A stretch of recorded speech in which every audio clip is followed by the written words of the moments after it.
नमस्कार विद्यार्थियों, आज हम भाषा विज्ञान के अपभ्रंश भाषा का परिचय, उसकी व्युत्पत्ति, विशेषताएं आदि पर चर्चा करेंगे। हमने विगत व्याख्यान के अंतर्गत ये देखा था कि हमारी संस्कृत भाषा जो प्राचीन भारतीय आर्य भाषा है उसका समय 1500 ईसा से 500 ईसा था। 500 ईसा पूर्व से लेकर 1500 ईसा पूर्व से लेकर 500 ईसा पूर्व तक संस्कृत साहित्य का प्रादुर्भाव था और 500 ईसा पूर्व से लेकर 10वीं शताब्दी तक मध्यकालीन भारतीय आर्य भाषा का उठाव रहा है। जैसा कि विद्यार्थियों मैंने बताया था कि इस 1500 वर्ष के समय को प्राकृत भाषा भी कहा जाता है और उसको 3 भागों में विभाजित करके 500 से पहली शताब्दी से 5वीं शताब्दी और 5वीं से 10वीं शताब्दी, इस ईसा पूर्व 500 से लेकर पहली शताब्दी तक प्रथम प्राकृत, पहली शताब्दी से 5वीं शताब्दी तक द्वितीय प्राकृत और 5वीं शताब्दी से 10वीं शताब्दी तक तृतीय प्राकृत भी कहा जाता है। कुछ लोग 500 ईसा पूर्व से लेकर पहली शताब्दी तक पाली, उसके बाद के समय को 500 साल के समय को प्राकृत और उसके 500 से लेकर 10वीं शताब्दी तक को अपभ्रंश साहित्य कहते हैं। हमने पाली और प्राकृत का विस्तृत चर्चा की। आज हम अपभ्रंश भाषा यानी जिसका समय कई लोग 5वीं शताब्दी 6वीं शताब्दी मानते हैं, 10वीं से लेकर 12वीं शताब्दी तक इसकी समय सीमा है। आइए विद्यार्थियों, हम अब अपभ्रंश भाषा पर चर्चा करते हैं।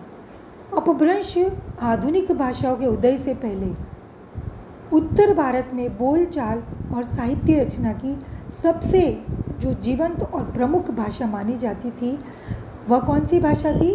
अपभ्रंश। भाषा वैज्ञानिक दृष्टि से अपभ्रंश भारतीय आर्य भाषा के मध्यकाल की अंतिम अवस्था है। जैसा कि अभी हमने बताया भी था कि 5वीं शताब्दी से लेकर 10वीं शताब्दी तक इसका समय रहा, जो प्राकृत और आधुनिक भाषाओं के बीच की स्थिति है। आधुनिक आर्य भाषाओं का जो समय है वो 10वीं शताब्दी से, तो प्राकृत और आधुनिक आर्य भाषाओं के बीच की स्थिति थी। अपभ्रंश के कवियों ने अपनी भाषा को केवल भाषा, देसी भाषा अथवा गामिल भाषा, गामिल का मतलब है ग्रामीण भाषा, कहा है, परंतु संस्कृत के व्याकरणों और अलंकार ग्रंथों में उस भाषा के लिए प्रायः अपभ्रंश तथा कहीं कहीं अपभ्रष्ट संज्ञा का प्रयोग किया गया है। इस प्रकार अपभ्रंश नाम संस्कृत के आचार्यों का दिया हुआ है, जो आपाततः तिरस्कार सूचक प्रतीत होता है। भाई अपभ्रष्ट तो तिरस्कार पूर्वक ही हो गया ना, अपभ्रष्ट मतलब बिगड़ा हुआ, बेकार। महाभाष्यकार पतंजलि ने जिस प्रकार अपभ्रंश शब्द का प्रयोग किया है उससे पता चलता है कि संस्कृत या साधु शब्द के लोक प्रचलित विविध रूप अपभ्रंश या अपशब्द कहलाते थे। विद्यार्थी ध्यान देने योग्य बात यह है, संस्कृत या साधु शब्द के लोक प्रचलित विविध रूप अपभ्रंश या अपशब्द कहलाते थे। इस प्रकार प्रतिमान से च्युत, स्खलित, भ्रष्ट अथवा विकृत शब्दों को अपभ्रंश की संज्ञा दी गई है। तो आपको पता चल रहा है कि इस भाषा के बारे में लोगों का मानस कैसा था।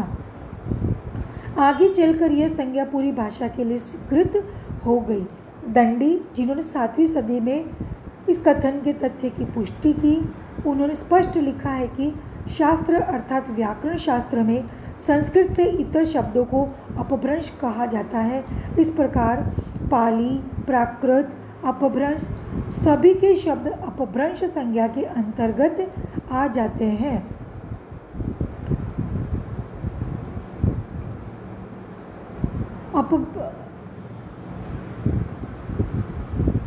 अब हम देखते हैं,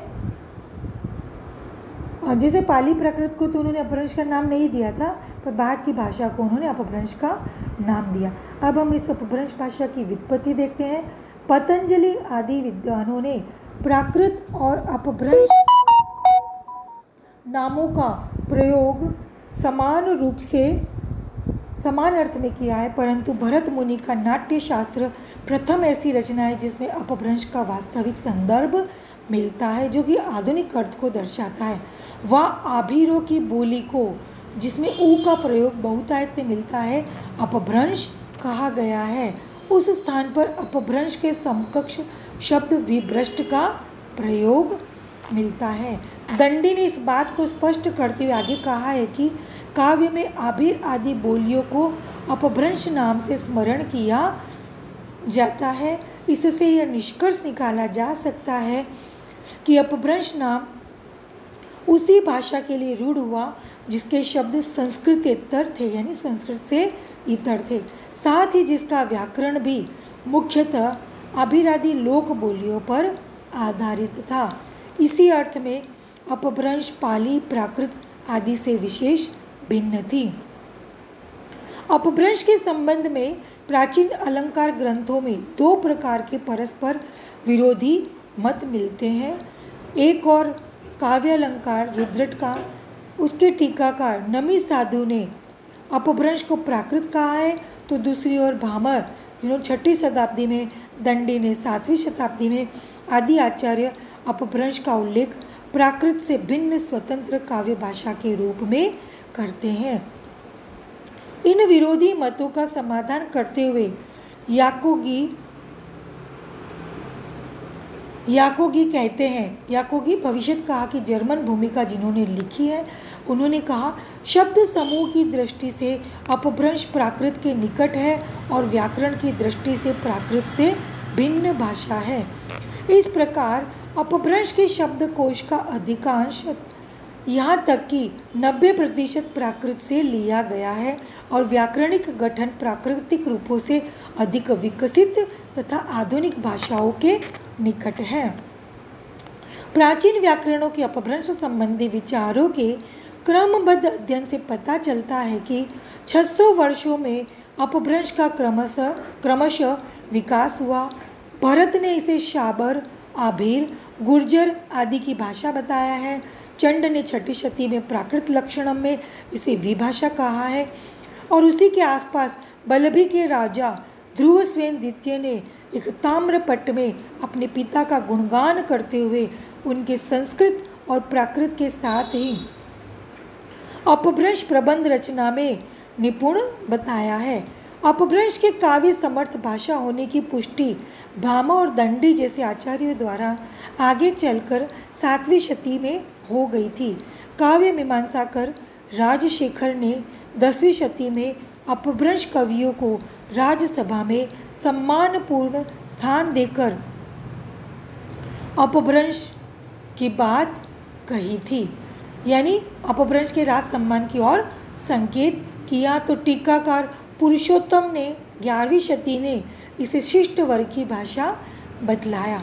इसी समय आचार्य हेमचंद्र ने अपभ्रंश का विस्तृत और साधारण व्याकरण लिखकर, हेमचंद्र का व्याकरण बहुत ही महत्वपूर्ण है, उन्होंने साधारण व्याकरण लिखकर अपभ्रंश भाषा के गौरवपूर्ण पद की प्रतिष्ठा कर दी। इस प्रकार जो भाषा 3री सदी में आभिर आदि जातियों की लोक बोली थी, वह 6ठी शती से साहित्यिक भाषा बन गई और 11वीं शती तक आते आते शिष्ट वर्ग की भाषा तथा राजभाषा हो गई। व्याकरणिक विशेषता की आगे हम चर्चा करते हैं और इसका मैं PDF भी आपको व्हाट्सएप पे डाल दूंगी, क्योंकि इस व्याकरणिक भाषा को समझाने के लिए PDF की आवश्यकता होती है। अपभ्रंश भाषा का ढांचा लगभग वही है जिसका विवरण हेमचंद्र के सिद्ध हेम शब्दानुशासन के 8वें अध्याय के 4th पद में मिलता है। ध्वनि परिवर्तन की जिन प्रवृत्तियों के द्वारा संस्कृत शब्दों के तद्भव रूप प्राकृत में प्रचलित थे, वही प्रवृत्तियां अधिकांशतः अपभ्रंश शब्द समूह में भी दिखाई पड़ती है, जैसे अनादि और असंयुक्त क, ग, च, ज, त, द, प, य और व का लोप तथा इनके स्थान पर उद्धत स्वर अथवा स्वर अ अथवा य श्रुति का प्रयोग। इसी प्रकार प्राकृत की तरह त, क्व, द्व आदि संयुक्त व्यंजनों के स्थान पर अपभ्रंश में भी त, क, द आदि द्वित्व व्यंजन होते थे, परंतु अपभ्रंश में क्रमशः समितवर्ती उद्धत स्वरों को मिलाकर एक स्वर करने और द्वित्व व्यंजन को सरल करके एक व्यंजन सुरक्षित रखने की प्रवृत्ति बढ़ती गई। इसी प्रकार अपभ्रंश में प्राकृत से कुछ और विशिष्ट ध्वनि परिवर्तन हुए। अपभ्रंश कारक रचना में विभक्ति या प्राकृतिक की अपेक्षा अधिक घिसी हुई मिलती है।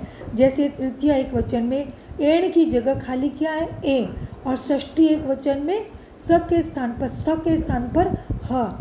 इसके अतिरिक्त अपभ्रंश निर्विभक्तिक संज्ञा रूपों से भी कारक रचना की गई। सहु, केही, तेही, देशी, तणेन, केय, मज्जी आदि परसर्ग भी प्रयुक्त हुए। कृदंत ज क्रियाओं के प्रयोग की प्रवृत्ति बढ़ी और संयुक्त क्रियाओं के निर्माण का आरंभ हुआ। संक्षेप में अपभ्रंश ने नए संबंधों और तिङंतों की सृष्टि की। अपभ्रंश साहित्य की अब हम आगे बात करते हैं। अपभ्रंश साहित्य की प्राप्त रचनाओं का अधिकांश जैन काव्य है, यानी जैनी काव्य जो है वो अपभ्रंश साहित्य में रचा गया। अर्थात रचनाकार जैन थे और प्रबंध तथा मुक्तक सभी काव्यों की वस्तु जैन दर्शन तथा पुराणों से प्रेरित है। सबसे प्राचीन और श्रेष्ठ कवि स्वयंभू 9वीं शती में जिन्होंने राम की कथा को लेकर पौंचर्यु तथा महाभारत की रचना की है। दूसरे महाकवि पुष्पदंत जो 10वीं शती के हैं, इन्होंने जैन परंपरा के 63 शलाका पुरुषों का चरित महापुराण नामक विशाल काव्य में चित्रित किया है। ये सब अपभ्रंश साहित्य में लिखे गए। इसमें राम और कृष्ण की भी कथा समाहित है। इसके अतिरिक्त पुष्पदंत ने नए कुमारचर्यु और जसहरचर्यु जैसे छोटे छोटे 2 चरित काव्यों की भी रचना की है। तीसरे लोकप्रिय कवि धनपाल, उन्होंने 10वीं शताब्दी में भविष्यत कहा ऋतु पंचमी के अवसर पर कही जाने वाली लोक प्रचलित कथा, प्राचीन कथा है, उसकी रचना की। कनकामर मुनि ने 11वीं शती में करकंडचर्यु की रचना करी जो चरित काव्य है। अपभ्रंश का अपना दुलारा छंद दोहा है। जिस प्रकार प्राकृत को गाथा के कारण गाहाबंद कहा जाता है, उसी प्रकार अपभ्रंश को दोहाबंद भी कहा जाता है। फुटकल दोहों में अनेक ललित अपभ्रंश रचनाएं हुई, जैसे जोइंदू का परमात्मा प्रकाश और योगसार, राम सिंह का 10वीं शताब्दी का पाहुड़ दोहा, देवसेन का 10वीं शती का सावयव धम्म दोहा आदि जैन मुनियों की ज्ञानोपदेशक रचनाएं अधिकांशतः दोहा में ही सम्मिलित है। बच्चों, ये जो मैं नाम ले रही हूँ आपके नेट की दृष्टि से भी बहुत महत्वपूर्ण है। आप इन रचनाओं को याद कर लीजिएगा, नोट कर लीजिएगा। नेट में इस प्रकार के प्रश्न, आरपीएससी में इस प्रकार के प्रश्न बहुत अधिक आते हैं, क्योंकि आप एमए के विद्यार्थी हो, आप आगे जाके नेट ही फाइट करोगे तो आपके नेट में ही मदद करेंगे।